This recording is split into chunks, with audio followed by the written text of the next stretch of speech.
நண்பர்கள் அனைவருக்கும் வணக்கம். நண்பர்களே, தற்பொழுது நாம் காண இருக்கக்கூடிய பகுதியானது முதுகலை பட்டதாரி ஆசிரியர் தேர்வு பிஜிடிஆர்பி எக்ஸாம் 2025. இந்த தேர்விற்கு தயாராகக்கூடிய நமது சுபைக்குழு ஆசிரியர்கள் கவனத்திற்கு, நம்முடைய சுபைக்குழுவின் சார்பாக இந்த பிஜிடிஆர்பி எக்ஸாமிற்கு ஒவ்வொரு பாடப்பிரிவிற்குமே நம்ம என்ன செஞ்சிருக்கோம், பயிற்சி வகுப்புகளானது ஸ்டார்ட் பண்ணியிருக்கோம். ஸோ அதன் அடிப்படையில் இன்றைய பயிற்சி வகுப்பானது சைக்காலஜி, கல்வி உளவியல். ஸோ இந்த பகுதியில் நம்ம என்ன செய்ய போகிறோம், பயிற்சி வகுப்பு 11 நாம் காண இருக்கிறோம். இதுவரைக்கும் உங்களுக்கு நான் என்ன செஞ்சிருக்கேன், கிட்டத்தட்ட ஒரு 10 பயிற்சி வகுப்பானது உங்களுக்கு கொடுத்துருக்குறோம். ஸோ அந்த 11வது பயிற்சி வகுப்பானது அறிதிறன் வளர்ச்சி, காக்னிட்டிவ் டெவலப்மெண்ட். ஸோ இதை பற்றிய ஒரு முழுமையான தகவலை தான் இந்த வீடியோவில் நாம் காண இருக்கிறோம். கிட்டத்தட்ட பார்த்தீங்கன்னா இந்த பிஜிடிஆர்பி எக்ஸாமிற்கு சைக்காலஜி எஜுகேஷன் கிட்டத்தட்ட 6 புக்ஸ் உங்களுக்கு பார்த்தீங்கன்னா நான் என்ன செஞ்சிருக்கேன், ரெஃபர் பண்ணி இந்த பயிற்சியானது கொடுக்குறேன். ஸோ இந்த பயிற்சியை அப்படியே நீங்கள் முழுமையாக பயன்படுத்துகிற பட்சத்தில் வேறு எதையுமே நீங்கள் பார்க்க வேண்டியது கிடையாது. ஸோ அந்த அளவிற்கு ஒவ்வொரு தகவலையுமே நான் என்ன செய்கிறேன், இங்கே தொகுத்து கொடுத்துறேன், நீங்கள் அப்படியே பயன்படுத்திக்கலாம். ஸோ இது பிறகு உங்களுக்கு டெஸ்ட் கொடுக்குறோம்.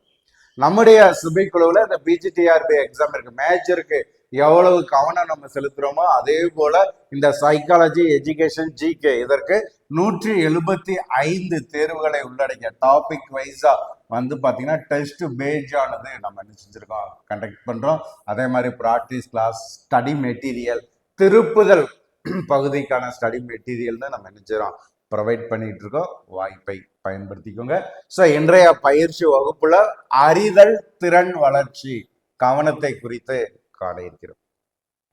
தனக்கு தேவையான பயன்படக்கூடிய ஒரு குறிப்பிட்ட தூண்டலை மட்டும் தெரிவு செய்து புலன் காட்சி செயலுக்கு மையப்படுத்துவதே கவனம் என்று அழைக்கப்படுகிறது. ஸோ கவனம் என்பது என்ன? ஸோ அதற்கான டெஃபனிஷனை நம்ம பார்க்கும் பொழுது, தனக்கு தேவையான பயன்படக்கூடிய ஒரு குறிப்பிட்ட தூண்டலை மட்டும் தெரிவு செய்து புலன் காட்சி செயலுக்கு மையப்படுத்துவது கவனம் என்று அழைக்கப்படுகிறது. தற்காலத்தில் இருக்கக்கூடிய இந்த மனவியல் அறிஞர்கள் கவனம் என்பதை ஒரு தனிப்பட்ட மனவன்மை என்று கருதுவது கிடையாது. ஒரு தனிப்பட்ட மனவன்மை என்று கருதுவது கிடையாது. இது ஒரு வகை அனுபவமாக கூறப்படுகிறது. ஒரே ஒரு பொருளின் மீது நினைவுகளை குவிப்பது கவனம் என்று அழைக்கப்படுகிறது. இந்த கவனம் என்பது எதற்கு அடிப்படையானதுன்னா புலன் காட்சிக்கு அடிப்படையானது கவனம். கவனம் என்பது ஒரு பொருளை பற்றிய தெளிவான கருத்துக்களை அடையும் முறையை மனிதன் முன்வைப்பது என்று கூறியவர் யாருன்னு கேட்கலாம், ராஸ். கவனம் என்பது மனப்பான்மையை அல்லது மனதின் செயல்களை குறிப்பது என்று கூறியவர் வாலண்டைன். வாலண்டைன் என்பவர் கவனம் என்பது மனப்பான்மையை, மனதின் செயல்களை குறிப்பது என்று கூறுகிறார். ரூபின் என்னும் கெஸ்டால் மனவியல் அறிஞர், ரூபின் என்னும் கெஸ்டால் மனவியல் அறிஞர் நம் நனவு நிலை பரப்பில் உள்ள பொருட்களை உரு, பின்னணி என குறித்து நம் கவனத்துக்கு அவ்வப்போது உட்படுவனவற்றை அவை உருக்களாக்குகின்றன என்று கூறியவர் தான் இந்த ரூபின் என்னும் கெஸ்டால் மனவியல் அறிஞர். அப்ப இந்த உரு என்பது என்ன? உரு என்பது தனித்தன்மையும் முழுமையும் பெற்ற புலன் காட்சியினுடைய அனுபவம். புலன் காட்சியினுடைய அனுபவம், தனித்தன்மை உரு பெற்றுள்ள புலன் காட்சியினுடைய ஒரு தனித்தன்மையைத்தான் நம்ம என்ன சொல்றோம், உரு என்று அழைக்கிறோம். சோ அடுத்து பாருங்க,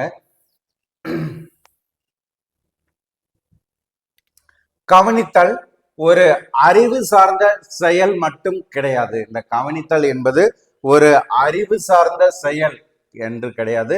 கவனித்தல்ல மன எழுச்சி, முயற்சி ஆகியவற்றை சார்ந்த கூறுகளும் காணப்படுகின்றன. கவனம் ஒரு தேர்ந்தெடுக்கப்பட்ட செயல். கவனம் என்பது குறுகிய பரப்பெல்லையை கொண்டது. கவனம் ஊசலாடும் தன்மையை உடையது.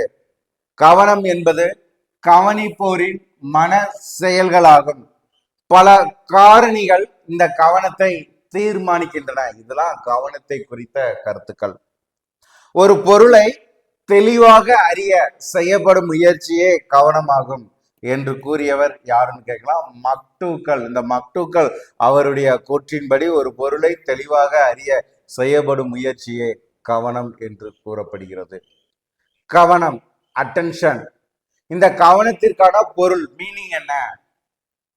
கவனிங்க, நமது நனவு பரப்பில் உள்ள பல்வேறு தூண்டல்களில் ஒரு குறிப்பிட்ட சமயத்தில் நமது தேவையுடன் இணைந்த ஒன்றினை தேர்ந்தெடுத்து புலன்காட்சி செயலுக்கு ஆட்படுவதையே கவனித்தல் என்கிறோம். ஒரே ஒரு பொருளை பற்றிய தெளிவான கருத்துக்களை மனதின் முன் வைப்பது கவனம் ஆகும். கவனம் என்பது ஒரே ஒரு பொருளை பற்றிய தெளிவான கருத்துக்களை நமது மனதின் முன் வைப்பது ஆகும். குழந்தைகளின் கவனத்தை மிக விரைவாக ஈர்ப்பதற்கு ஆசிரியர் அதிக அளவில் பயன்படுத்த வேண்டியது எதுன்னு கேட்கலாம். நகரும் பொருட்கள், மூவ் ப்ராடக்ட். நகரும் பொருட்களை ஆசிரியர் என்ன செய்யணும்? குழந்தைகளின் கவனத்தை மிக விரைவாக ஈர்ப்பதற்கு பயன்படுத்த வேண்டியது. ஸோ டெஃபனிஷன் அடுத்து இந்த கவனம் குறித்த வரையறை யார் யார் என்னென்ன சொல்லியிருக்கா. வில்லியம் ஜேம்ஸ் என்பவரின் கூற்றுப்படி கவனம் மற்றும் நனவு நிலை ஆகிய இரண்டும் ஒரே மாதிரியானவை அல்ல. நனவு நிலையில் உள்ள சில கூறுகளை மட்டும் தேர்ந்தெடுத்து நனவை செலுத்துவதே கவனம் என்று கூறியவர் வில்லியம் ஜேம்ஸ். அதே மாதிரி மக்டூக்கல், ஏற்கனவே நம்ம முன்னாடி பார்த்ததுதான், ஒரு பொருளை தெளிவாக அறிய செய்யப்படும் முயற்சியே கவனம் என்று கூறியவர் மக்டூக்கல். அடுத்து பாருங்க, டம் வீலே. இவருடைய காலம் என்ன கேட்கலாம். 1938. 1938 என்பது டம் வீலே அவருடைய காலம். உலகத்தில் உள்ள எல்லா பொருட்களின் மீதும் நனவுகளை குவிப்பதை விட ஒரே ஒரு பொருளின் மீது நனவை குவிப்பதே கவனம் என்று கூறியவர் இந்த டம் வீலே. ராஸ் என்பவரின் கூற்று என்ன? கவனம் என்பது ஒரு பொருளை பற்றிய தெளிவான கருத்துக்களை அடையும் முறையை மனதின் முன் வைப்பது ஆகும். கவனம் என்பது ஒரு பொருளை பற்றிய தெளிவான கருத்துக்களை அடையும் முறையை மனதின் முன் வைப்பது என்று ராஸ் குறிப்பிடுகிறார். மக்டூக்கல் இவருடைய கூற்றானது கவர்ச்சி அல்லது அக்கறை, மறைமுக கவனம் ஆகும். கவர்ச்சி அல்லது அக்கறை என்பது மறைமுக கவனம் என்று கூறியவர் இவர். ஸோ அதே மாதிரி ஒவ்வொரு அறிஞர்களும் ஒவ்வொரு கருத்துக்களை சொல்றாங்க. ஏற்கனவே நான் முன்னாடி கொடுத்திருந்த கருத்தை இங்க நீங்க தெரிஞ்சுக்கணுங்கிறக்காக ஒரே பேஜ்ல நான் என்ன செஞ்சிருக்கேன், கொண்டு வந்திருக்கிறேன். பாருங்க, ரூபின். இது ஏற்கனவே நான் சொன்னதுதான். ரூபின் என்பது கெஸ்டால்ட் உளவியல் அறிஞர் ரூபின். அவர்களுடைய கருத்து என்ன? நம் நனவு நிலை பரப்பில் உள்ள பொருட்களை ஒரு பின்னணி கொண்டு நம் கவனத்துக்கு உட்படுத்துகிறோம் என்று கூறியவர் ரூபின்.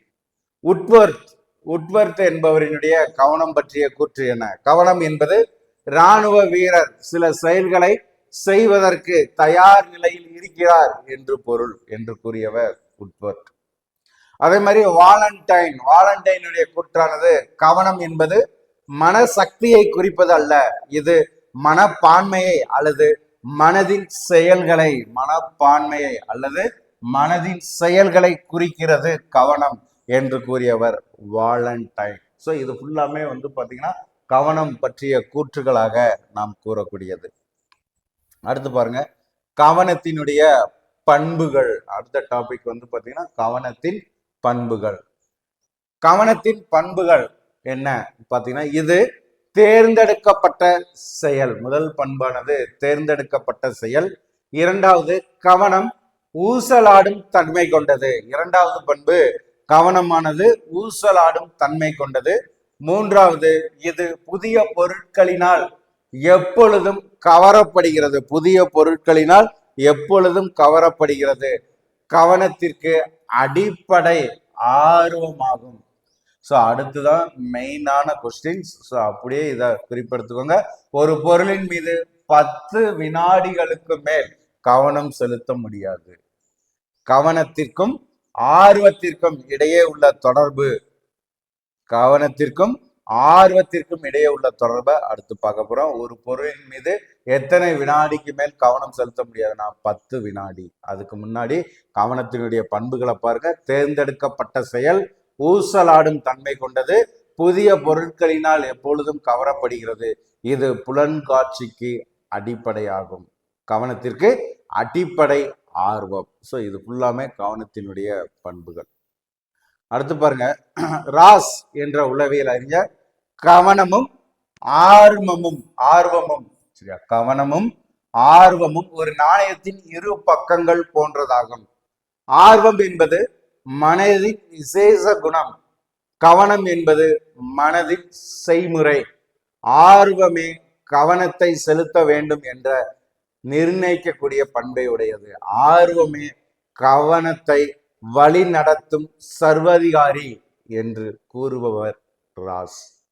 அதே மாதிரி மக்டூக்கள் என்ன கூறுகிறார்? ஆர்வம் என்பது மறைந்திருக்கும் கவனம், கவனம் ஆர்வத்தின் செயல் வடிவம், கவனம் என்பது ஆர்வத்தினுடைய செயல் வடிவம் என்று கூறியவர் மக்டூக்கள். ஸோ இந்த ரெண்டையுமே மெயினா பார்த்துக்கோங்க. அடுத்து இந்த கவனத்தினுடைய வகைகள்.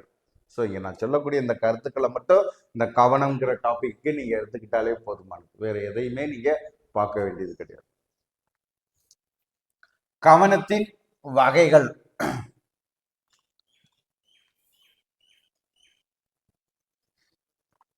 முயற்சிசார் கவனம், முயற்சியற்ற கவனம், பழக்க கவனம், இச்சைக்குட்பட்ட கவனம், இச்சைக்குட்படாத கவனம், தொகு முயற்சிசார் வெளிப்படை முயற்சிசார் கவனம், விருப்பமின்றி ஒரு செயலில் ஈடுபடுதல். ஸோ இது பாருங்க, கவனத்தினுடைய வகைகளாக நம்ம என்ன செஞ்சிருக்கோம், இங்க கொடுத்துருக்கோம். ஸோ அதுல முதல்ல இருக்கக்கூடியது தொகு முயற்சிசார் அல்லது வெளிப்படை முயற்சிசார் கவனம்னா என்ன? விருப்பமின்றி ஒரு செயலில் ஈடுபடுதல் தொகு முயற்சிசார் வெளிப்படை முயற்சிசார் கவனம் என்று அழைக்கப்படுகிறது. எடுத்துக்காட்டு என்ன? ஒரு புத்தகத்தை படிக்க தொடங்கிய பின் அப்புத்தகம் நன்கு எழுதப்பட்டு இருந்தாலும் மேலும் முயற்சியின்றி கவனம் செலுத்துதல். சரியா? ஸோ இது இதற்கு எடுத்துக்காட்டு. இதை கொடுத்து என்ன கவனம் சொல்லி கூட நம்மளுக்கு கேட்கலாம். ஒரு புத்தகத்தை படிக்க தொடங்கிய பின் அப்புத்தகம் நன்கு எழுதப்பட்டிருந்தாலும் மேலும் முயற்சியின்றி கவனம் செலுத்துதல் என்பது எதற்கு எடுத்துக்காட்டுன்னு கேட்கலாம். தொகு முயற்சிசார் அல்லது வெளிப்படை முயற்சிசார் கவனத்திற்கு எடுத்துக்காட்டு. அடுத்து பாருங்க, முயற்சிசார் கவனம். இந்த முயற்சிசார் கவனத்திற்கு வழங்கக்கூடிய வேறு பெயர்கள் என்ன?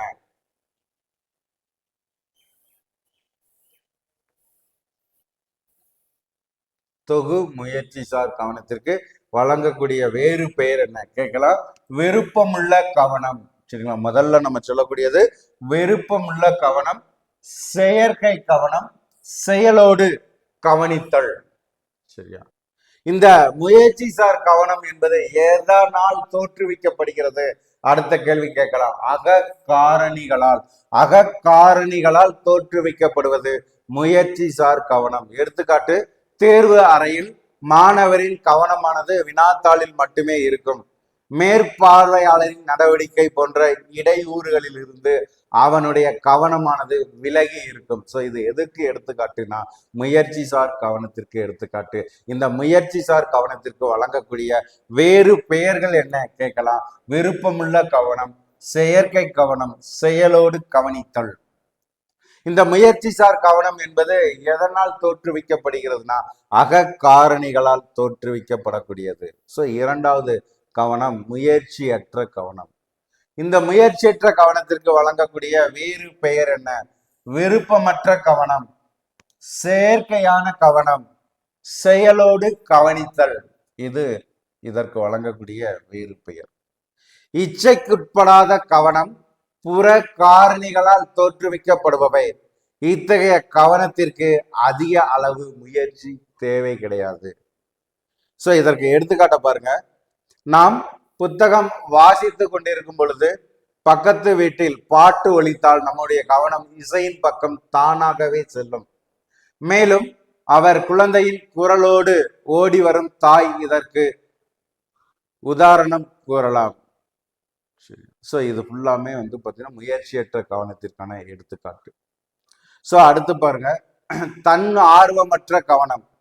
இது ஓரளவு முயற்சியற்ற கவனத்தினுடைய ஒரு வகையாக கூறப்படுகிறது. சரிங்களா? அடுத்து பாருங்க, கவனித்தலில் அடிப்படை கோட்பாடுகள். கவனித்தலினுடைய அடிப்படை கோட்பாடுகள் என்ன? ஒன்று, தேர்வு செய்தல் கோட்பாடு. ஒன்றாவது நம்ம பார்க்கக்கூடியது தேர்வு செய்தல் கோட்பாடு. நமது நனவு நிலைக்குள் இன்னமும் நுழையாத விவரங்களில், அதாவது தூண்டல்களில் சிலவற்றை தேர்ந்தெடுத்து நனவிற்குள் நுழைய அனுமதிப்பதும் வேறு சிலவற்றை புறக்கணிப்பதும் கவனித்தலின் தன்மை எனப்படுகிறது. தேர்வு செய்தல் கோட்பாடு என்பது கவனித்தல் அடிப்படை கோட்பாடுகள்ல முதல்ல இருக்கக்கூடிய கோட்பாடு. ஸோ அதை பாருங்க, நமது நனவு நிலைக்குள் இன்னமும் நுழையாத விவரங்களில் சிலவற்றை தேர்ந்தெடுத்து நனவிற்குள் நுழைய அனுமதிப்பது, வேறு சிலவற்றை புறக்கணிப்பது கவனித்தல் தன்மை எனப்படுகிறது. இந்த தேர்வு செய்தல் கோட்பாடு சொல்லும்போது இரண்டு வகைகளாக பிரிக்கிறாங்க. ஒன்று, வடிகட்டுதல் கோட்பாடு. ரெண்டு, தாமதமாக தேர்வு செய்தல் கோட்பாடு. வடிகட்டுதல் கோட்பாடு, தாமதமாக தேர்வு செய்தல் கோட்பாடு என்று இந்த தேர்வு செய்தல் கோட்பாடு இரண்டு வகையாக பிரிக்கப்படுகிறது. ஸோ இதுல வடிகட்டுதல் கோட்பாடு முதல்ல நம்ம பார்க்கக்கூடியது வடிகட்டுதல் கோட்பாடு. இந்த கோட்பாட்டை வெளியிட்டவர் யார் பார்த்தீங்கன்னா டொனால்டு பிராட்பேண்ட். டொனால்ட் பிராட்பேண்ட் என்பவர் தான் இந்த வடிகட்டுதல் கோட்பாடை வெளியிட்டவர். இவருடைய காலம்னா, இந்த கோட்பாடு வெளியிட்ட காலம்னா 1957 முதல் 1958. அப்ப 1957, 58 இந்த காலகட்டங்கள்ல வடிகட்டுதல் கோட்பாடை வெளியிட்டார் டொனால்டு பிராட்பேண்ட் என்பவர். ஸோ அது மெயினா நீங்க என்ன செய்யுங்க தெரிஞ்சுக்கோங்க.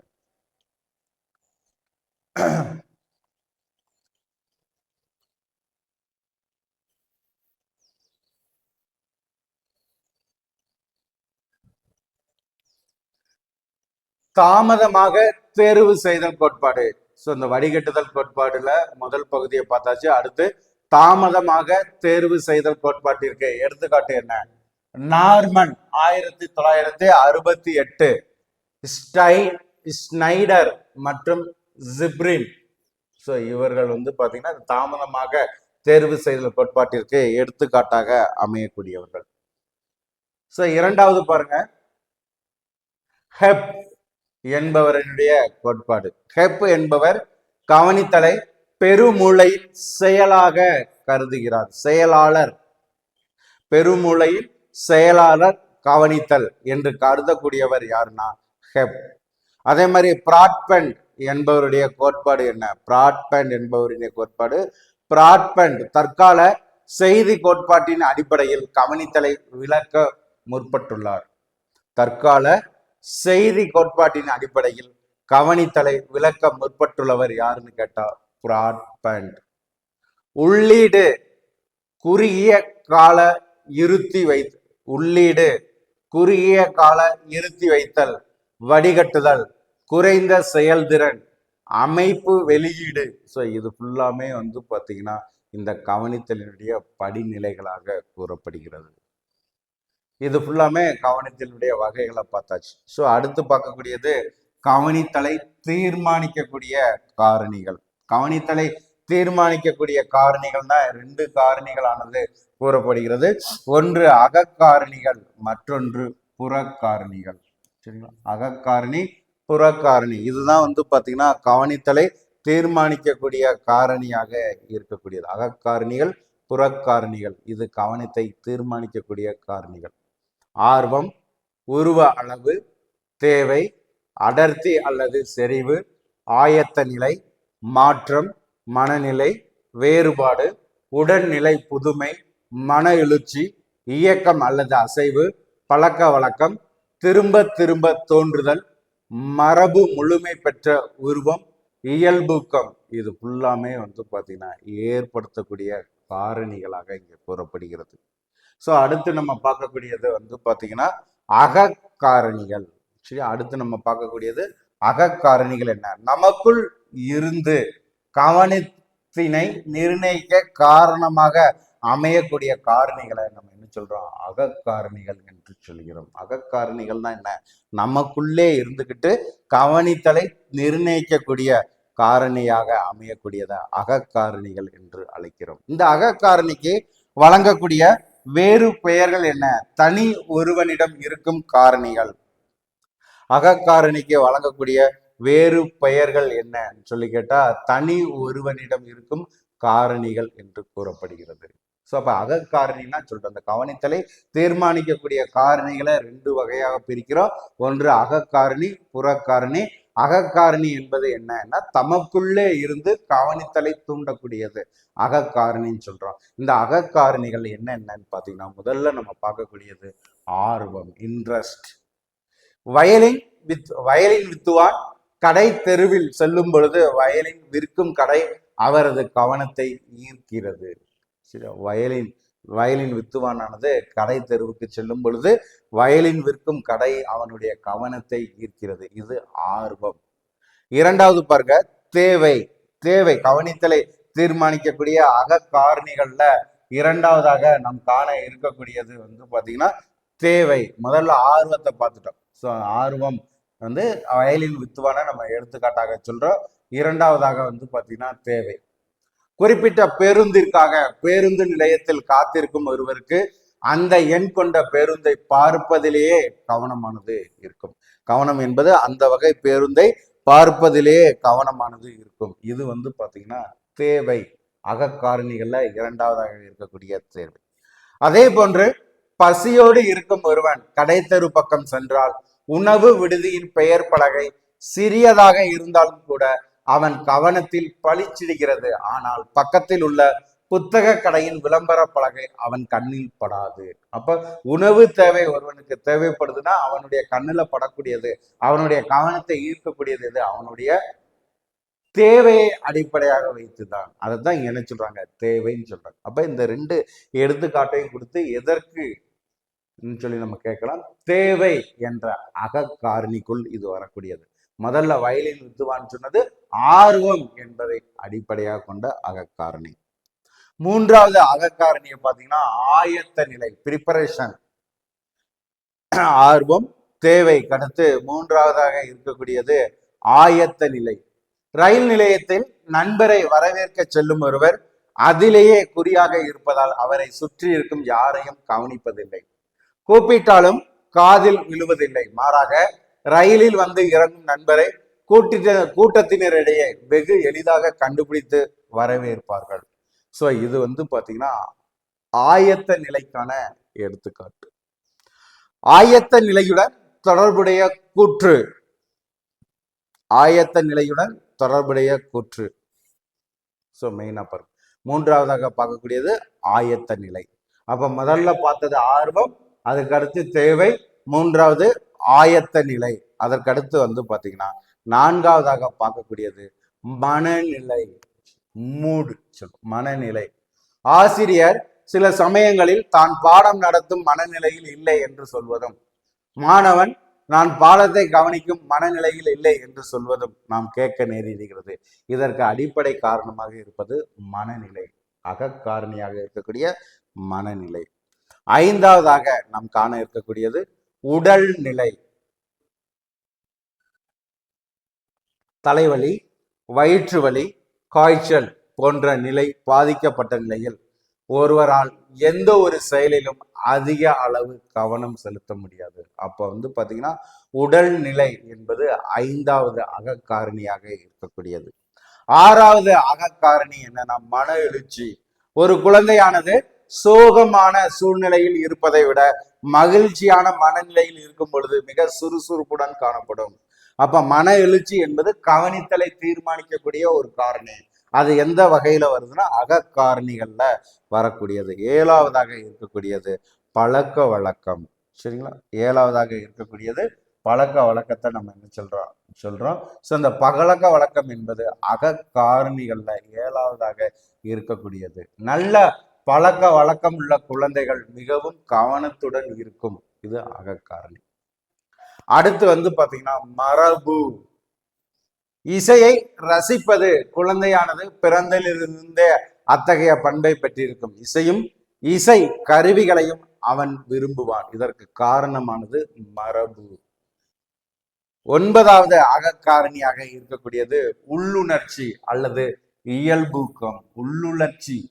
உள்ளுணர்ச்சி அல்லது இயல்பூக்கம் என்பது 9வதாக வரக்கூடியது. எடுத்துக்காட்டு, ஒரு குழந்தையானது பசியாய் இருக்கும் பொழுது குழந்தையின் கவனமானது ரொட்டியிலும் உணவிலும் தான் இருக்கும். ஸோ இது பார்த்தீங்கன்னா உள்ளுணர்ச்சி. சரியா? அப்ப அகக்காரணிகள் சொல்லும்போது கிட்டத்தட்ட 9 அகக்காரணிகள் கவனித்தலை தீர்மானிப்பதுல நம்ம பார்த்திருக்கோம். ஸோ அடுத்து புறக்காரணிகள் என்ன? இந்த கவனித்தலை தீர்மானிப்பதுல புறக்காரணிகள் சொல்லி நம்ம எடுத்துக்கிற பொழுது என்னென்ன புறக்காரணிகள் இருக்கு? அதுக்கு முன்னாடி புறக்காரணிகள்னா என்ன? கவனித்தலை தீர்மானிப்பதுல அகக்காரணினா நம்ம என்னன்னு சொன்னா, அகக்காரணி என்பது நமக்கு உள்ளே இருக்கக்கூடியது, கவனித்தலை தீர்மானிக்கக்கூடியதுன்னு சொன்னோம். இப்போ அதுக்கு 9 பாயிண்ட் நம்ம பார்த்தோம். இப்ப புறக்காரணிகள் என்ன? கவனிப்பவனுக்கு வெளியில் இருந்து செயல்படும் காரணிகள். உள்ளிருந்து செயல்படக்கூடிய காரணிகளை அகக்காரணி என்று சொல்கிறோம். வெளியிலிருந்து செயல்படக்கூடிய காரணியை புறக்காரணிகள் என்று சொல்கிறோம். இந்த புறக்காரணிக்கு வழங்கக்கூடிய வேறு பெயர் என்ன? பொருட்களின் காரணிகள் என்று அழைக்கப்படக்கூடியது புறக்காரணிகள். இந்த புறக்காரணிகள்ல முதல் பாயிண்ட் பாத்தீங்கன்னா உருவ அமைப்பு. முதல்ல இருக்கக்கூடியது உருவ அமைப்பு. எடுத்துக்காட்டு, செய்தித்தாள்களில் வரும் விளம்பரங்களில் முழு பக்க அளவிலானதொரு விளம்பரம் அளவில் சிறிய கால் பக்க அளவுள்ள விளம்பரத்தை காட்டிலும் வெகுவாக நம் கவனத்தை ஈர்க்கிறது. இதற்கு காரணம் உருவ அளவு. பலரும் சாலை ஓரங்களில் பெரிய பெரிய விளம்பர பலகை வைப்பதிலும் அரசியல் தலைவர்களின் உருவ தட்டிகளை பெரிய அளவில் நிறுத்துவதும் போட்டி போடுகின்றன. இதற்கு காரணம் உருவ அளவு. கரும்பலகையில் பெரிய பெரிய எழுத்துக்களில் எழுத வேண்டும். வகுப்பில் அதிக உயரமான மாணவன் ஆசிரியரின் கவனத்தை வெகுவாக ஈர்க்கிறான். ஸோ அப்ப இங்க சொல்லக்கூடிய காரணம் பாருங்க, ஒரு செய்தித்தாள்கள்ல விளம்பரம் முழு பக்கத்துல கொடுக்கக்கூடிய விளம்பரம் அளவில் சிறிய கால் பக்க அளவுள்ள விளம்பரத்தை காட்டிலும் வெகுவான நம் கவனத்தை ஈர்க்கிறது. அதே மாதிரி சாலை ஓரங்கள்ல பெரிய பெரிய விளம்பர தட்டிகள் வைப்பது, கரும்பலகையில பெரிய எழுத்துக்களில் எழுதுவது, பள்ளியில உயரமான மாணவரின் கவனமானது ஈஸியாக ஆசிரியரை ஈர்த்துறேன். இதுக்கு ஃபுல்லா காரணம் என்னன்னா சைஸ், அளவு தான் காரணம். உருவ அளவு முதல் புற காரணிகள்ல நம்ம சொல்லக்கூடியது. ஸோ 2வது புற காரணிகளை பாருங்க, செறிவு அல்லது அடர்த்தி. பெருத்த ஓசை, செறிவு மிக்க வண்ணங்கள், தீவிரமான மனம் போன்றவை நம் கவனத்தை ஈர்ப்பதில் வெற்றி கொள்கின்றன. நம்ம கவனத்தை ஈர்ப்பதில் வெற்றி கொள்ளக்கூடிய பகுதிகளாக இந்த செறிவு அமைந்துள்ளது.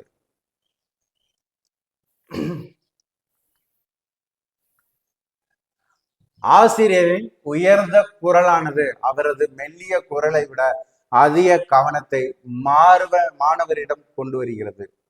மாணவரிடம் அதிக கவனத்தை கொண்டு வருவதற்கு ஆசிரியரின் உயர்ந்த குரலானது பயன்படுகிறது, அவருடைய மெல்லிய குரலை விட.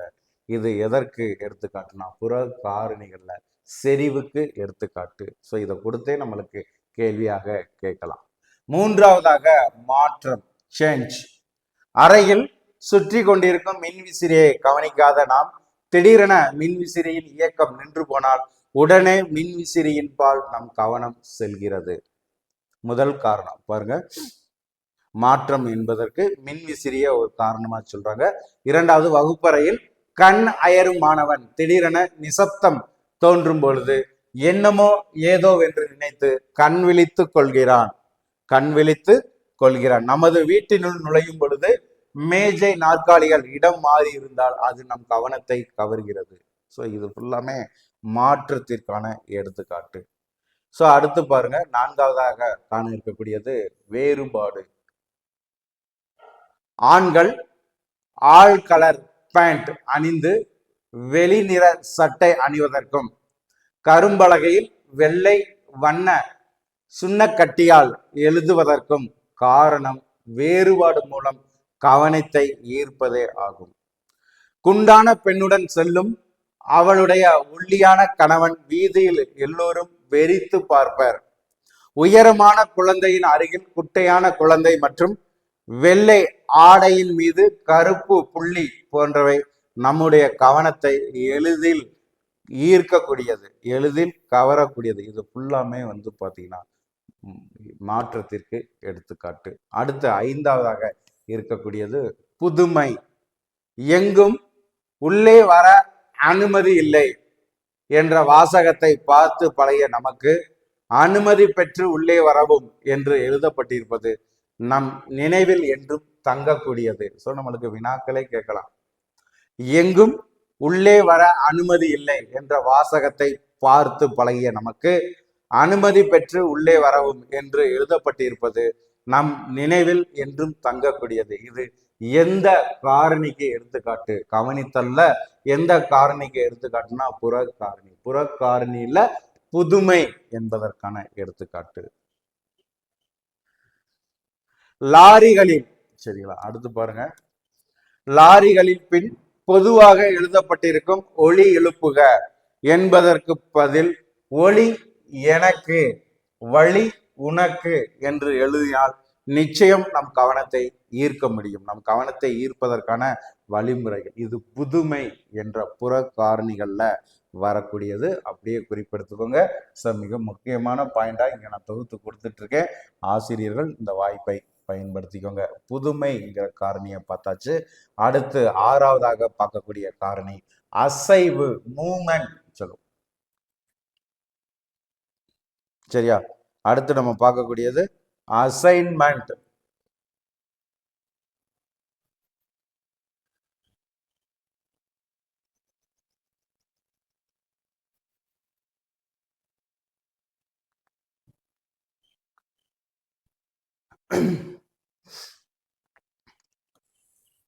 அசைவு, மூவ்மெண்ட் சொல்றோம்.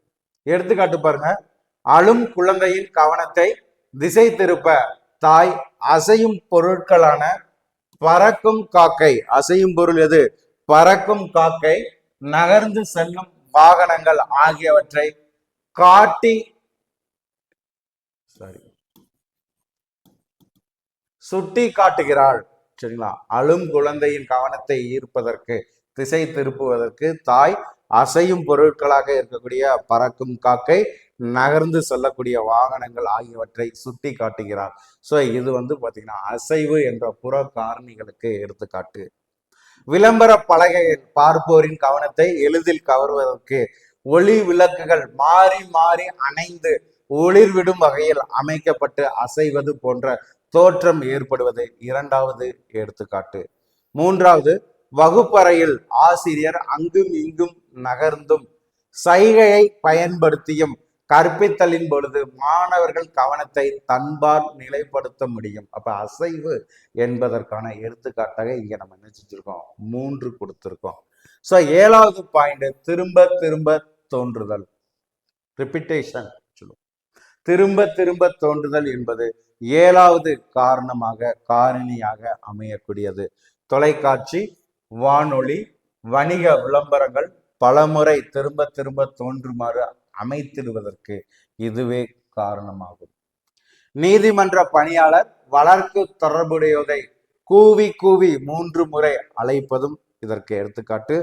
ஆசிரியர் ஒரு பாடத்தை திரும்ப திரும்ப பலமுறை நடத்தும் பொழுது மாணவர்களுடைய கவனமானது அதிகரிக்கப்படுகிறது. ஸோ இது திரும்ப திரும்ப தோன்றுதலுக்கான எடுத்துக்காட்டு. அடுத்து பாருங்க, முழுமை பெற்ற உருவம், எட்டாவது காரணியாக இருக்கக்கூடியது முழுமை பெற்ற உருவம்.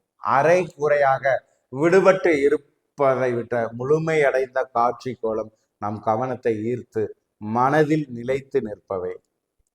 ஸோ இந்த 8மே வந்து பார்த்தீங்கன்னா புற காரணிகள்ல வரக்கூடியது. அப்ப கவனத்தை தீர்மானிப்பதுல அகக்காரணிகள் என்ன, அதனுடைய பண்புகளை பார்த்திருக்கோம். புற காரணிகள் என்பது என்ன, அதனுடைய பண்புகளை நம்ம பார்த்திருக்கோம்.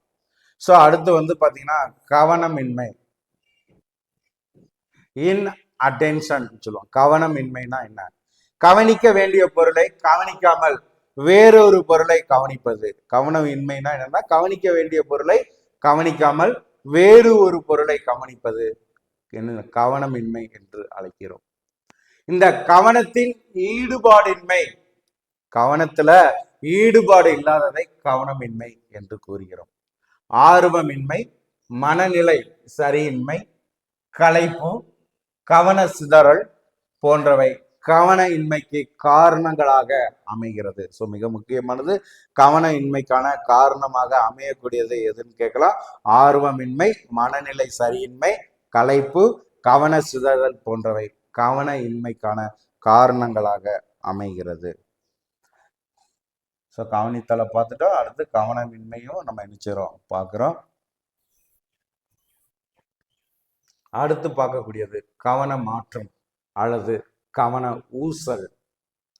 கவன மாற்றம் அல்லது கவன ஊசல். தொடர்ந்து ஒரு பொருளின் மீது 10 வினாடிக்கு மேல் நாம் கவனம் செலுத்த முடியாது. நம்மளுடைய கவனமானது ஒரு பொருளின் மீது தொடர்ந்து ஒரு 10 நிமிடத்திற்கு மேல நம்மளால என்ன செய்ய முடியாது, கவனமானது செலுத்த முடியாது. சரியா? அப்ப நம்மளுடைய கவனமானது ஊசலாடும் தன்மை உடையது. 1875ஆம் ஆண்டு உர்பன்ஸ் கிச்சால் என்பவரால் இந்த கவன மாற்றம் என்ற கொள்கையானது உருவாக்கப்பட்டது. ஏன்னா ஒரு பொருளின் மீது 10 வினாடிக்கு மேல் நம்மளுடைய கவனத்தை செலுத்த முடியாது. இதற்கு காரணம் என்னன்னு கேட்கலாம். நம்மளுடைய கவனமானது ஊசலாடும் தன்மையுடையது. எனவே 1875ஆம் ஆண்டு உர்பன்ஸ் கிச்சால் என்ற நபரால் கவன மாற்றம் என்ற கொள்கையானது உருவாக்கப்பட்டது. அப்ப கவன மாற்ற கொள்கை உருவாக்கப்பட்ட ஆண்டு எதுன்னு கேட்டாங்கன்னா 1875. யாரால் உருவாக்கப்பட்டது? உர்பன்ஸ் கிச்சால் என்பவரால் உருவாக்கப்பட்டது. ஆசிரியர் வகுப்பறையில் நடத்தும் பாடத்தில் கவனம் செலுத்தி கொண்டு வரும் மாணவனின் கவனம் அவ்வப்போது வகுப்பறைக்கு வெளியே நிகழும் நிகழ்ச்சிகள், போவர் வருவர் பக்கம் சென்று திரும்பவும் ஆசிரியரின் பாடத்திற்கே வருகிறது. பார்வை, கவனித்தல் ஏற்படும் மாறுதல்களை, இந்த கவன ஊசல்களை சோதனை மூலம் கண்டறிய உதவக்கூடிய கருவி பாத்தீங்கன்னா மேசன்ஸ் தட்டு. பார்வை, கவனித்தலில் ஏற்படக்கூடிய மாறுதல்களை சோதனை மூலம் கண்டறிய, இல்லது கவன ஊசலை சோதனை மூலம் கண்டறிய உதவக்கூடிய கருவி எது? மேசன்ஸ் தட்டு. அடுத்து பாத்தீங்கன்னா கவன வீச்சு. கவன ஊசல்னா என்னன்னு பார்த்துட்டோம். அடுத்து பார்க்கக்கூடியது கவன வீச்சு. இந்த கவன வீச்சுக்கு வழங்கக்கூடிய வேறு பெயர் என்ன? புலன்காட்சி வீச்சு இல்லது பார்வை கவன வீச்சு. புலன்காட்சி வீச்சு அல்லது பார்வை கவன வீச்சு என்று அழைக்கப்படக்கூடிய கவன வீச்சு எதுனா இந்த கவன வீச்சு. ஒரே பார்வையில் மிக குறுகிய நேரத்தில் எத்தகைய பொருட்களை அல்லது தூண்டல்களை ஒருவன் உணர்ந்து அறிகிறான் என்பதையே அவனது கவன வீச்சு என்று அழைக்கப்படுகிறது. கவன வீச்சுனா என்ன? ஒரே பார்வை, அந்த ஒரு பார்வையில எத்தனை பொருட்களை அவன் பார்க்கிறான், அதுதான் கவன வீச்சு என்று கூறுகிறோம். கவன வீச்சை அளவிட பயன்படக்கூடிய கருவி எதுனா கவன வீச்சு செறிவு கருவி. கவன வீச்சு செறிவு கருவி என்பது கவன வீச்சை அளவிட பயன்படக்கூடிய கருவி. டாசிஸ்டாஸ்கோப் என்னும் கருவியை கண்டுபிடித்தவர் யார் கேட்கலாம். ஆர்பி கேட்டல். ஆர்பி கேட்டல் என்பவர் தான் டாசிஸ்டாஸ்கோப் என்னும் கருவியை கண்டுபிடித்தவர். 1859ஆம் ஆண்டு சர் வில்லியம் ஹாமில்டன் என்பவர் முதலில் கவன வீச்சு சோதனையை நடத்தினார். கவன வீச்சு சோதனையை முதலில் நடத்தியவர் யார்? 1859ஆம் ஆண்டு சர் வில்லியம் ஹாமில்டன் என்பவர். கவன வீச்சில் அதிக அளவு தனியால் வேறுபாடுகளானது உள்ளது. கவன வீச்சு திறன் ஆளுக்கு ஆள் மாறுபாடு அடையக்கூடியது. பளிங்கு கற்களின் மீது சோதனை செய்து கவன வீச்சினை கண்டறிந்தவர் யார்? நம்மளுக்கு கேட்கலாம். மிக முக்கியமான வினா. பளிங்கு கற்களின் மீது சோதனை செய்து கவன வீச்சினை கண்டறிந்தவர் ஜென்சன். 1870ஆம் ஆண்டு ஜென்சன் என்பவர் இந்த சோதனையை பளிங்கு கற்களின் மீது சோதனையை நிகழ்த்தியவர். சரியா? ஸோ அப்படியே ஒவ்வொரு வினாக்களும் அதனுடைய பகுதிகளையும் இங்க நம்ம தொகுத்து கொடுத்துருக்கோம். ஸோ அப்படியே குறிப்பிடுத்து பயன்படுத்திக்கோங்க. முதிர்ச்சி அடைந்த ஒருவனின் கவன வீச்சு. முதிர்ச்சி அடைந்த ஒருவனுடைய கவன வீச்சானது 6 அல்லது 7ஆக இருக்கும். நம்மளுக்கு கேட்கலாம், முதிர்ச்சி அடைந்த ஒருவனுடைய கவன வீச்சு என்பது எவ்வளவாக இருக்கும்? 6 அல்லது 7ஆக இருக்கும். மிக விரைவாக செல்லும் வாகனங்களுக்கு 4 முதல் 6 வரையிலான எண்கள் தரப்படுகிறது. இதே போன்று தொலைபேசி கருவிகளுக்கும் அதிக அளவு 7 அல்லது 8 எண்களே தரப்படுகிறது. மிக அதிக அளவிலான எண்கள் இருந்தால் நம் கவனத்தில் கொள்ள முடியாது. ஸோ அதற்கு தான் இந்த சிஸ்டத்தை கொண்டு வந்திருக்காங்க. ஸோ இது கவன வீச்சுக்கான ஒரு எடுத்துக்காட்டு. அடுத்து பாருங்க, தொடர் கவனம். தொடர் கவனம் என்பது ஒரு செயல் வெற்றிகரமாக இருக்க விரும்பினால் நாம் அந்த செயலிலே முழுமையாக தொடர்ந்து கவனம் செலுத்த வேண்டும். உட்வர்ட் 1945 தொடர் கவனம் என்பது ஒரு செயலின் மீது நாம் செலுத்தி கொண்டிருக்கும் கவனமானது அச்செயல் நிறைவுறும் வரை நாம் தொடர்ந்து கவனம் செலுத்தி கொண்டிருப்பது ஆகும் என்று இந்த தொடர் கவனத்திற்கான டெஃபனிஷன் கூறியவர் உட்வர்த் என்பவர்.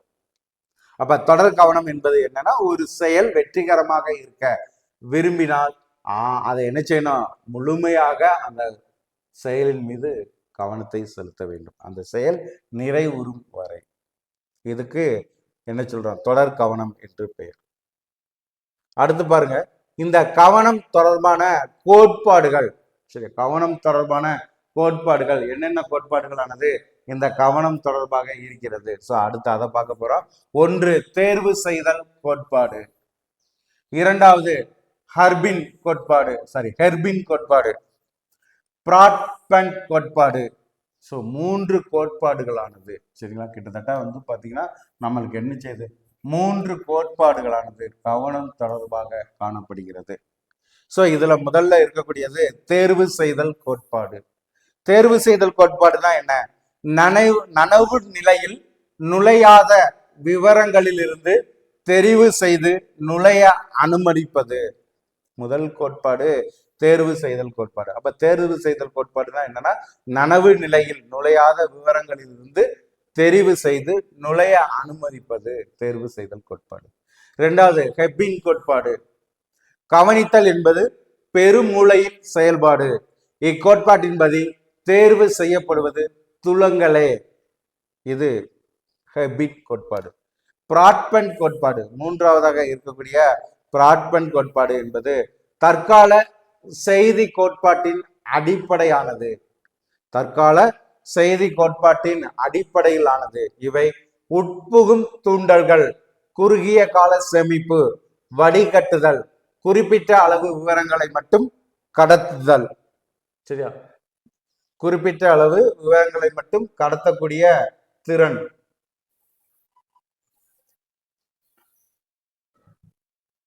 அளவுக்கு அதிகமான பழுவினை தவிர்த்தல், வெளிப்படும் துலங்கள் போன்ற செய்தி கோட்பாடுகளுடன் தொடர்புடைய கருத்துக்களின் அடிப்படையில் இவர் கவனித்தல் உருவகப்படுத்தினார். கவனித்தலை உருவகப்படுத்தியவர் தான் இந்த கோட்பாடு.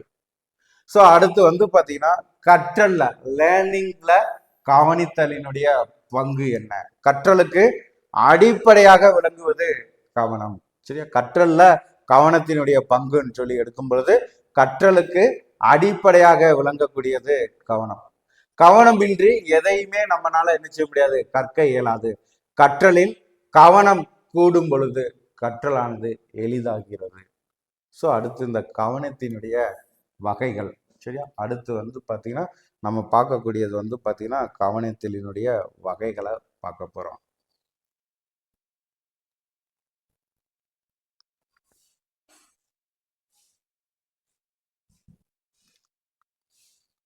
முதல் வகை விருப்பமுள்ள கவனம். கவனத்தினுடைய வகைகள்ல முதல்ல பார்க்கக்கூடியது விருப்பமுள்ள கவனம். நம்முடைய விருப்பத்தின்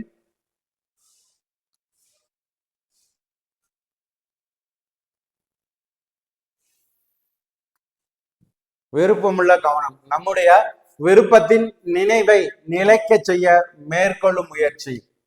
முதல் வகையில விருப்பமுள்ள கவனத்தை பார்க்க போறோம். அதுல பாருங்க, நம்முடைய விருப்பத்தின் நினைவை நிலைக்க செய்ய மேற்கொள்ளக்கூடிய முயற்சி விருப்பமுள்ள கவனம். இது முயற்சி சார் கவனம் எனவும் அழைக்கப்படுகிறது. கவனத்தின் அக காரணிகளை பயன்படுத்தி நமக்கு கவர்ச்சியற்ற பொருள் மீது கவனத்தை தோற்றுவிப்பதை இச்சைக்குட்பட்ட கவனம் என்று கூறுகின்றனர். முயற்சி சார் கவனம் என்று கூறுகின்றனர். இவ்வகை கவனம் தோன்ற முயற்சியும் மன உறுதிப்பாடும் வேண்டி இருக்கின்றன. ஆனால் கவனம் தோன்றிய பின் அது தானாகவே தொடர்ந்து இயங்குகிறது. இது ஒருவரது மன முயற்சியை உள்ளடக்கியது. எடுத்துக்காட்டு, கடினமான பாடப்பகுதியை படிக்க முயற்சி செய்வது. புத்தகத்தை படிக்க தொடங்கிய பின் அது நன்கு எழுதப்பட்டிருந்தாலும் மேலும் முயற்சி என்று அதை படிப்பது தொகு முயற்சிசார் கவனம் என்று அழைக்கப்படுகிறது. மற்றொரு வகை முயற்சிசார் கவனத்துல கவனம் எழுதுவதற்கு மட்டுமின்றி தொடர்ந்து கடைசி வரை அதை நிலைத்திருப்பதற்கும் முயற்சி தேவைப்படுகிறது. இத்தகைய கவனத்தை வெளிப்படை முயற்சிசார் கவனம் என்று அழைக்கிறோம். அப்ப விருப்ப கவனத்திற்கு இதெல்லாம் பார்த்தீங்கன்னா முயற்சிசார் கவனம் சொல்றோம். அதுக்கான எடுத்துக்காட்டு. இரண்டாவதாக இருக்கக்கூடியது விருப்பமற்ற கவனம்.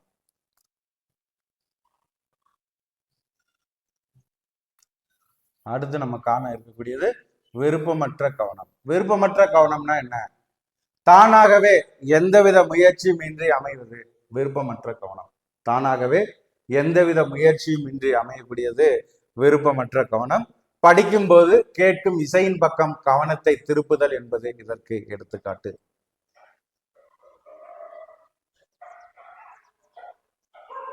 சரிங்களா? ஸோ அடுத்து பார்த்தீங்கன்னா மீதி இருக்கக்கூடிய பகுதியை நம்ம அடுத்து ஒரு பயிற்சி வகுப்புல உங்களுக்கு நான் என்ன செய்றேன், எக்ஸ்பிளைனோட அடுத்து நான் உங்களுக்கு தொடர்ந்து கொடுக்குறேன். ஸோ இது பார்த்தீங்கன்னா கவனித்தல் என்பதற்கான ஒரு பகுதியாக நம்ம என்ன செஞ்சிருக்கோம், இங்க தொகுத்து கொடுத்துருக்குறோம் கவனம்ங்கிற பகுதியில். ஸோ இதில் இனியும் ஒரு 4 பக்கத்துக்கு வரைக்கும் இருக்குது. அதை அடுத்து ஒரு பயிற்சி வகுப்பில் உங்களுக்கு தெளிவாக கொடுத்துட்டு இந்த கவனித்தல் டாப்பிக்கை நம்ம முடிச்சிடலாம். ஸோ இதில் வேறு ஏதேனும் சந்தேகங்கள், உங்களுடைய கருத்துக்களுக்கு சுபி குழுவோடு இணைந்தீர்கள். இது போன்ற பயனுள்ள கல்வி தகவல்களை ஒவ்வொரு நாளுமே பெற்றிட சுபி குழுவை முழுமையாக பயன்படுத்தி கொள்ளுங்கள். நன்றி நண்பர்களே.